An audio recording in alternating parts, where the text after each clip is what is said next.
بسم الله الرحمن الرحيم. السلام عليكم ورحمة الله وبركاته. داوديال kusoo dhawaada casharkan oo aynu ku eegi doono haddii ilaahay ka dhigo sida loogu shubo computerkaaga virtual machine Windows 10 ah. waxaanu haddii ilaahay ka dhigo isticmaali doonaa softwareka loo yaqaano VMware Workstation Pro version 15. haddii aanad hore usoo arag sida loogu shubo computerkaaga VMware Workstation, casharkii hore cafwan aan sameeyay dib ugu noqo si aad ula socotid sida loogu shubo markaa softwarekaas computerkaaga oo kabacdina aad uga faa'iidaysatid. haddaba aynu guda galno Windows 10 virtual machine sidaad ugu shuban lahayd computerkaaga.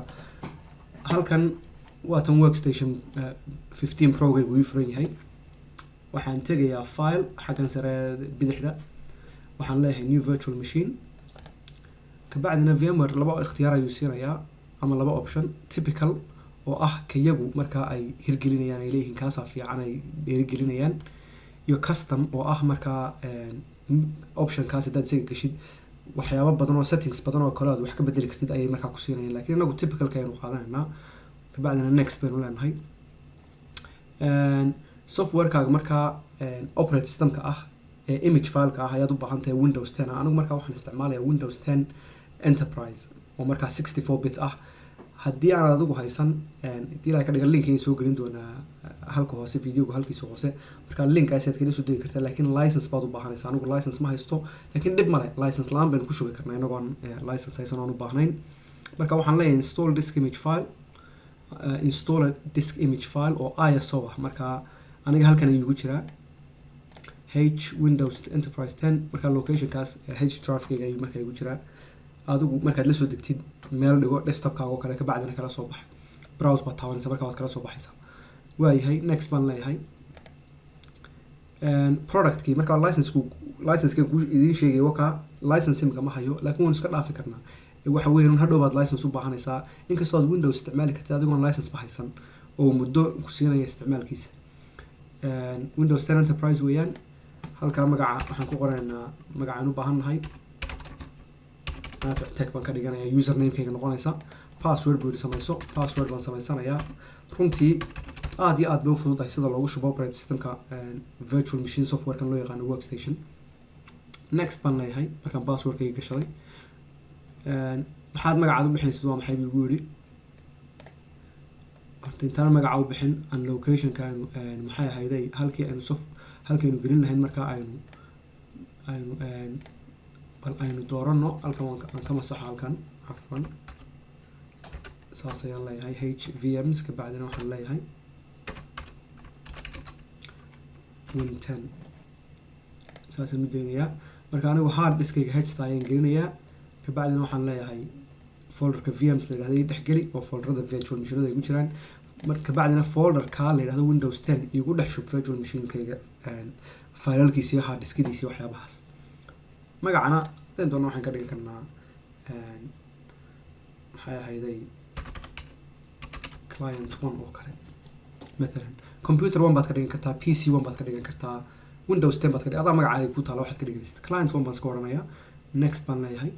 hard disk intee leg baad ka dhiganaysaa. anigu waxaan haystaa hard disk weyn, marka hadba hard diskaagu intuu leegay bay ku xiran tahay. haddii hard diskaagu yahay matalan 100 gig, waxaa laga yaabaa inaad ka dhigatid 40 gig ama 50 gig oo kugu filan, laakiin haddaad 100 gig hard diskaagu yahay dee kama badan kartid 100 gig. inkastoo runtii ay dynamically expanding waxa la isticmaalaan virtual machines oo hard diskaaga isagoo aad 100 gigs kaga qortay ayuu haddana intuu isticmaalo kaliya ku siinaya. waayahay anigu 100 gig baan isaga deynayaa. halkan wuxuu leeyahay ma virtual disk ma single file ma file kaliya ka dhigaa markaa, mise waxaan ka dhigaa dhowr file oo kala qaybsan. inagu taa uu inoo dooray baan raacaynaa. multiple files kaas aynu ka dhigaynaa oo ah file kala duwan oo markaa si uu mataqaanaaye uu yareeyo virtual machine oo aanu file kaliya weyn u noqon. next baan leeyahay. kabacdina wuxuu ku siiyay waxoogaa ikhtiyaaraa informationkii virtual machine-kaagu saasuu noqonayaa. halkaad ku save garanaysid noocuu yahay VMware Workstation-ka Windows 10 64 bit, hard disk intuu yahay iyo RAM-ku intuu yahay. RAM-ka ikhtiyaar naga muusin, haddaba RAM-ka waynu ka bedeli karnaa. imika 2 gig un buu ina siiyey, 4 baad ka dhigan kartaa. hadduu computerkaagu yahay computer RAM fara badan leh oo matalan waxaad haystaa 32 gig oo RAM, dee 4 gig waad ka dhigan kartaa, dhib male waad kordhisan kartaa RAM-kaaga. halkan aad gelaysaa markaa ay ku taalo hardware.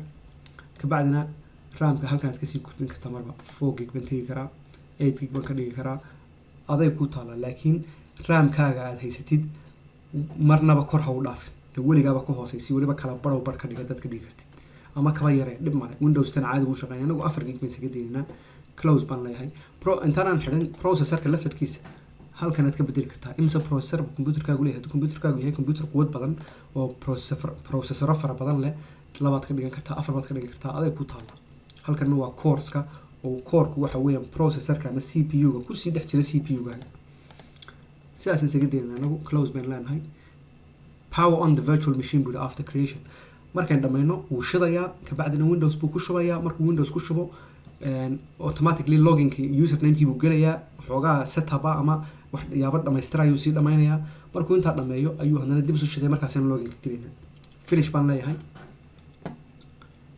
hard diskii buu imika samaynaya marka waxoogaaba yara qaadanaysaa videoga yara joojinaya kabacdina markuu dhameeyo ayaan usoo noqonayna insha allah waayahay wuu dhamaystiray imika hard diskii wuu sameeyey iminkana VMware afwan virtual machine baa shidaya markuu shido sidaan hore usoo sheegay wakaa boot gareynaya muu shaqeyn inuu waxay ahayd inuu boot gareeyo maxay ahayd CD-ga balaan dib ugu soo noqonay intaan yara joojiyo videoga ayaan hagaajinaya kabacdi dib baan ugu soo noqon saad arkaysaan muu boot gareyn marka waxa weeyaan xoogaa troubleshooter ayuu u baahan yahay reset baan leenahay markaan reset gareyno virtual machine kan dhex gelaynaa enter baan taabanayna wuxuu u baahnaa halkaas kusoo qortay boot from the DVD inaan enter taabanayn buu u baahnaa waynu taabanay waa kaamilkaas shiday aynu haddaba yara sugnay ilaa intuu dib isu shiday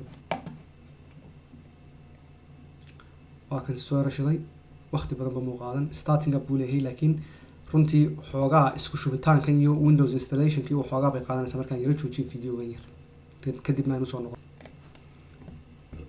waa kaamilka dib isu shiday installationkii buu wadaa installing windows wata halkaan ugu qoran markuu installationka dhameeyo dib buu isu shidayaa sidaan hore usoo sheegay kabacdina xoogaa dhamaystira markaasuu loginkeena geenayaa aan yara sugno imika 9% buu marayaa aan iska sugno wuu dhameeyey kabacdina imika waa kan dib isu shidaya restart baan iska odhanaa anagu